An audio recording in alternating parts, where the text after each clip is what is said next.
has exposed me to a lot of things I didn't know before. But for coding, I read books about coding so that I could learn more about coding and to be easier for me to be able to do coding.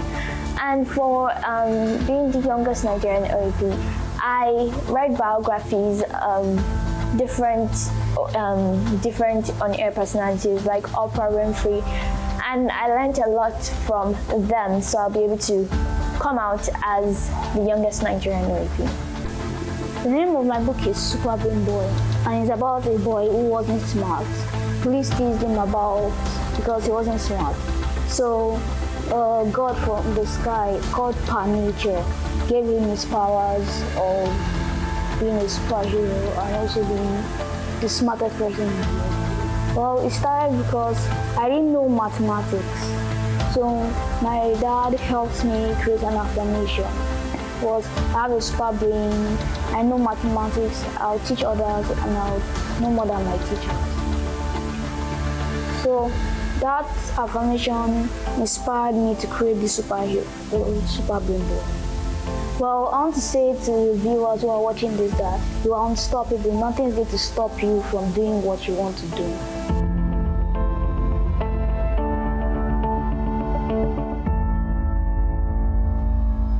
Up next is a star in the publishing industry. Now, this man has done it all over the decades, from leading the most famous newspaper in the country to starting his own publishing firm, which has published a lot of great books over the years. I'm talking about Yemi Ogunbiyi. Now, I'll allow this report to introduce him more to you and then introduce you to his book, which is a memoir. We've all been waiting for this book for many years, and now it's out. Enjoy this.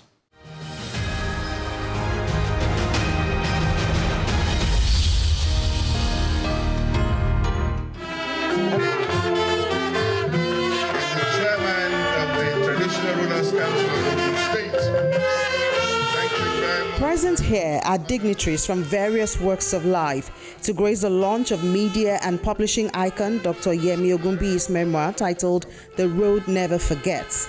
Ogunbiyi, a former managing director of the Daily Times, one of the founding members of the Guardian newspapers, and the pioneer of Tanus Books, is the author of Orange Chronicles, the GT Bank story.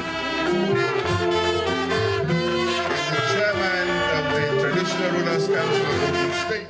At this colorful event, Ogunbiyi gathers friends and families to launch his memoir to commemorate his 75th birthday and raise funds for the Yemi Ogunbiyi Anglican schools, which were named after him. The chairman of the occasion, former governor of Ogun State, Olusegun Oshoba, applauds the author for his contribution to journalism. Part of the team that brought intellectualism into journalism, Yemi Ogunbiyi continued to create profitability when he succeeded me as the managing director of the Daily Times. The review of the book, Emeritus Professor Femi Oshofisan, gives his thoughts on The Road Never Forgets. What are the features of Yemi's book that make it so appealing? There are several of them, as you find out for yourselves. But for this occasion, we can only mention three of them.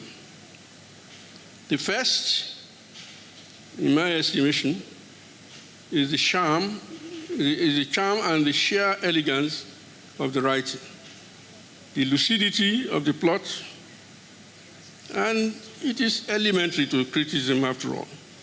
That it's not just the story, as the manner of telling it that wins the audience. One of the grandchildren of the author reads a portion of the book. Beyond mentoring and providing an opportunity for a new connection, I soon discovered that as Fermi got older, my new role as grandfather included passing on family identity. Before her, I became a family historian, a storyteller, watchdog, a vertebral link to the past and a guide to the future. Somehow, it felt good to see me as a bridge between generations.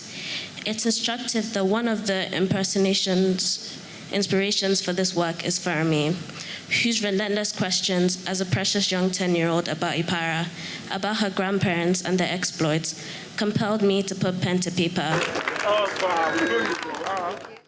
Some of the dignitaries present share their thoughts on the author and the book. In his truly outstanding career as a university teacher, as a journalist, as a publisher, and as what I would myself describe as a general consultant, Yemi has always performed as a true Nigerian patriot.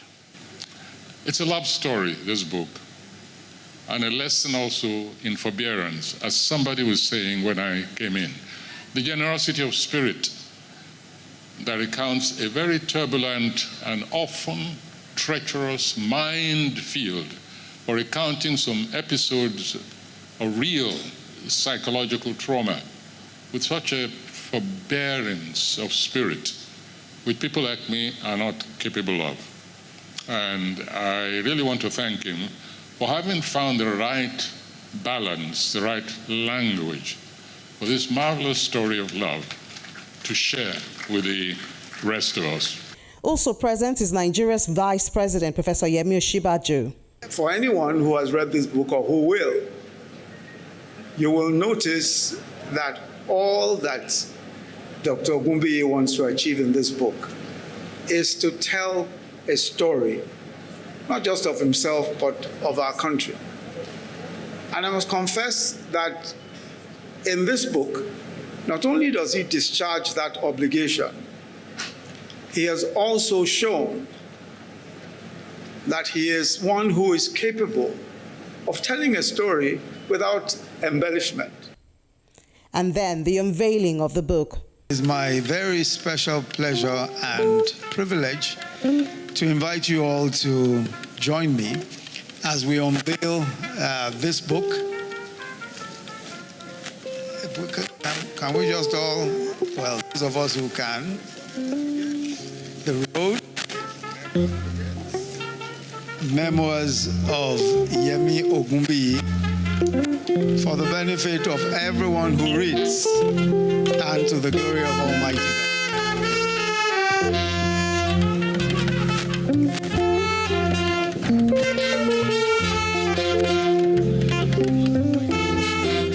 The man of the occasion appreciates everyone for honoring him and explains why he embarked on the writing of this 500-page memoir. But in writing this book, I stuck to my memory, even though I was aware that memory could be selective, tricky, and even forgetful. But memory, as I argue in the book, is vital. How can we carry our memories? How do our memories shape our lives, especially if one had to straddle cultures as a child? In writing this book, however, I confirm that I made no compromises with my past, its warts and all. Rooted firmly in the belief that a memoir is, after all, an interplay between memory and history. And the event comes to an end in a celebratory fashion. Happy birthday to you. Happy birthday to you. Happy birthday, happy birthday, happy birthday to you.